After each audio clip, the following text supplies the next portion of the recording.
you failed already. I don't care how much intelligence, knowledge, mentors, books, courses you get. If you do not have the proper mindset, you would fail. So I would say invest in that mindset. It's the mental muscle.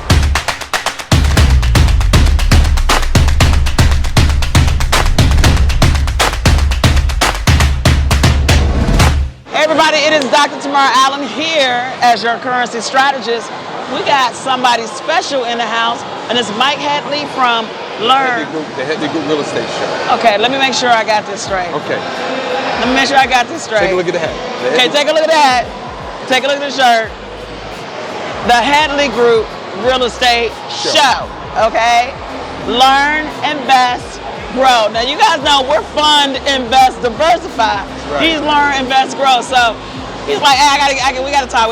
So this is really, really great. So we wanted to interview him today so he can really talk to us about how we can invest in the real estate market and grow our money. So come, give us some headers. So what made you start getting into the real estate game? Well, I got into the real estate game as an investor, right? Got into real estate as an investor. But what I'm actually licensed. I have my own brokerage, which is in North Carolina, the Headley Group Realty. So I said to myself, I was flipping houses, and I actually, one particular event, we flipped a property, and I looked at the HUD-1 settlement statement, and I saw $8,500 going to the broker. And I said, wow, that's a lot of commissions going out, which is nothing wrong with that. I said, you know something, let me get my license. But clearly I didn't know that it would take me to where am I now, where I'm able to leverage and buy more real estate by actually making commissions, and it opened a lot of doors for me. So that's what made me go to the real estate field.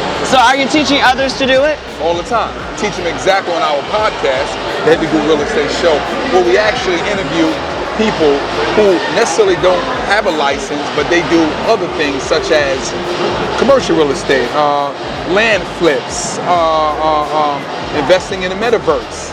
Anything. I love the metaverse. And definitely, we need to be on top of that. We don't want to be behind the 8 ball, our people. Yeah. So we have real estate in the metaverse, actually. Excuse me?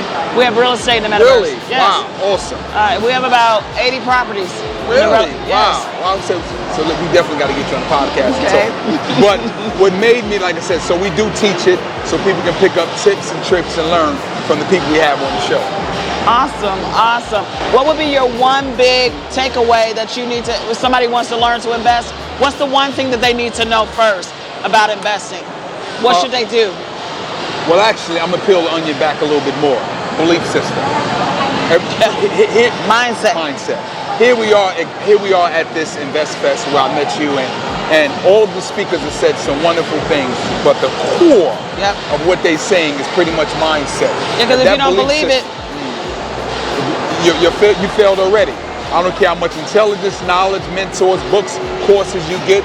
If you do not have the proper mindset, you would fail. So I would say invest in that mindset. It's the mental muscle. The mental muscle. I mean, it's like, here it is. People always ask all the time, they're like, how can you be in business with your sons? How are they on the same page? I'm like, they've been learning about business ever since they were small. So now it's like to them, it's like second nature to them. Making $10,000, $100,000 is easy to them, but some people can't conceive that. Correct. Okay? So now we have to make sure that we have our community understand that investing in real estate is important because it truly sets you free. Not just that, but now the metaverse. Okay? And we can have some serious conversations about the metaverse. Okay. Because what people don't understand is every movie that they put out, they're telling us something. And the one movie that I tell people to watch is Ready Player One. Okay. And the reason why that is because it's cryptocurrency, which is what I invest in and trade, the metaverse, and artificial intelligence at the same time. Okay. And so when we understand that real estate, whether it is virtual or whether it is real or whether it is air property, Correct, exactly. Because there's more than just the land. There is also air real estate. Air rights. And when people don't understand that we as a community are so behind, that we need to start really paying attention and just stop throwing our money everywhere on name brand stuff and start owning something under a trust. Correct. Okay? Because you control everything, but you own nothing. Great point. One thing I can add, you made a point when you said about, as far as don't spend our money on kind of material. Unless you have shares in it. Unless you have, which is great. The great thing about this here is social media. I think now with the current generation, correct. I think that some of them are getting it versus clearly when I was younger, they didn't have social media, right? So we had to wait for the information to be dissected, be misinformed for us to come to us, and it's like, well, we don't supposed to do that. But now, to their credit, not all of them, I would say that, I think people are doing it. And how do you know that? Just by this conference, right? Oh my God, this generation is going to help the next 3 or 4 or 5. It is truly like that third eye has been open for a lot of people. Exactly. Okay? Because it's been so blocked by all this fluoride and everything. Exactly. And that's on another subject. But it's truly about, I'm enlightened. That's it. I have become enlightened. Well, let's become enlightened by taking our money and diversifying it a little bit more. Investing it in real estate. Investing in other entities that's going to give us some passive income. Now, do you teach us that? Do you teach other people that? Definitely, yeah. But I teach people, like I said, not just from the podcast, but actually people can reach out to me. And let me back it up. I do have been in the business about 15 years now. Whereas though, and I say you're pretty old. Huh? Yeah. That was a good one. Well, you know what I would say? A little bit of experience and season, right? So with that, it gives me just some legs to stand on, the foundation. I'm not just saying, hey, I'm in real estate. Whereas though, I've sold outside of my personal, in terms of my just doing investments, but just on the commercial residential side of close to 3,500 properties. So I've seen all kinds of deals, and with them experiences, I'm able to teach others exactly the do's and the don'ts. Right. Yeah. That's pretty impressive. 3,500? 3,500, yeah. And I would say, and let me say just to add on to that, what really catapulted me to that, I got into the market at the 07, 08 time when it crashed, but I was fortunate enough to be in with a lot of banks, hedge funds, and entities that catapult me where I was doing 25, 30 closings a month, right? So it was a true blessing. Each one of them had their challenges, and I was able to learn so much just actually executing that deal. So I can really tell someone on the investment side, because I flip houses, rentals, and how to actually do a deal from a brokerage standpoint, and some commercial as well.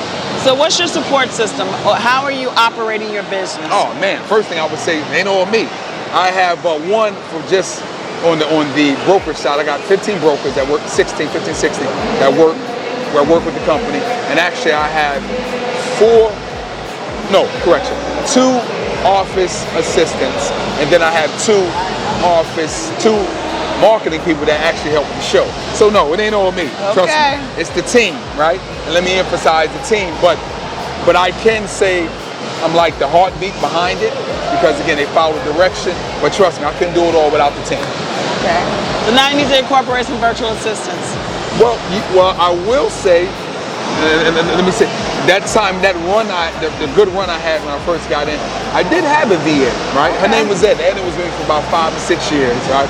But as things kind of slowed down a little bit, I said, well, let me get some people in-house, but we're open to some virtual assistants. Okay, good. We're open to, as long as, I got some little quarrels here. That they speak English? English is good. Just effective communication. Correct. That is absolutely true. From a computer standpoint, knowing how to respond, when to respond, and being available. That's how it is for us. We make sure that when we're betting, that they're going to be able to communicate in our language, and they work on our time frame. That's important. Very important. Okay? That's important. Wow. So, North Carolina? North Carolina. Okay. You plan on expanding? Well, yeah, definitely. That's the whole goal, to expand. So I started out a little cubicle by myself, but now we at a point where we own the building and we own the business. Wow. That's what it's about, ownership. With ownership, I get the control. Because when I went in to get the purchase of the building, the last thing I didn't want was Mr. whoever that is to say, hey, you know something, we're going to turn this to a coffee shop. Wow. Now I got to pick my business up. This standpoint, I control everything. Right, because you own it. Exactly. You know, it's so funny. I was talking with somebody, and they were telling me about these three guys. They own this commercial building, and I think one of the guys owned the bulk of it. He got sick. He wasn't insured. They ended up having to sell the property, and the property today is worth like $100 million, and they sold the property for $5 million. That person brought it, seen that $100 million.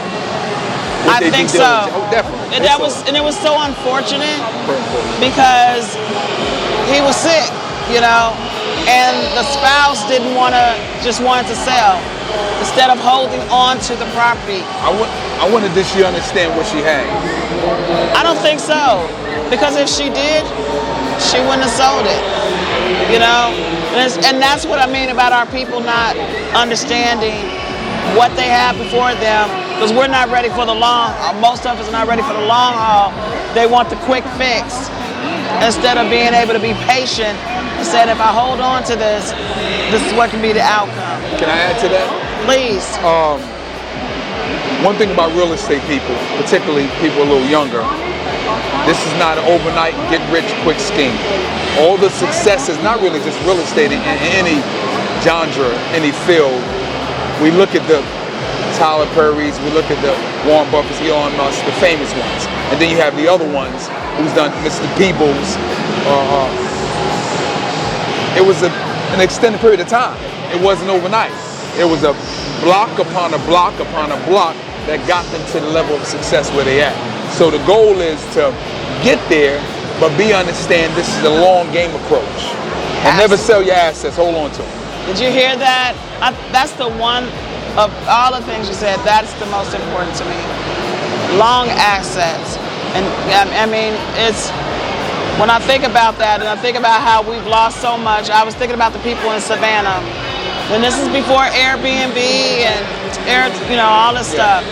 And how all of those homes, at first they were doing like bed and breakfasts, it was black families. Right. And how they came in and they were buying all the houses, you know, from people who lost their taxes. You know, they lost it through taxes.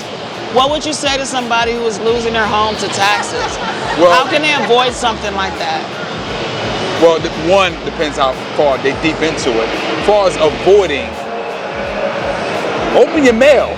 I mean, are there programs for them?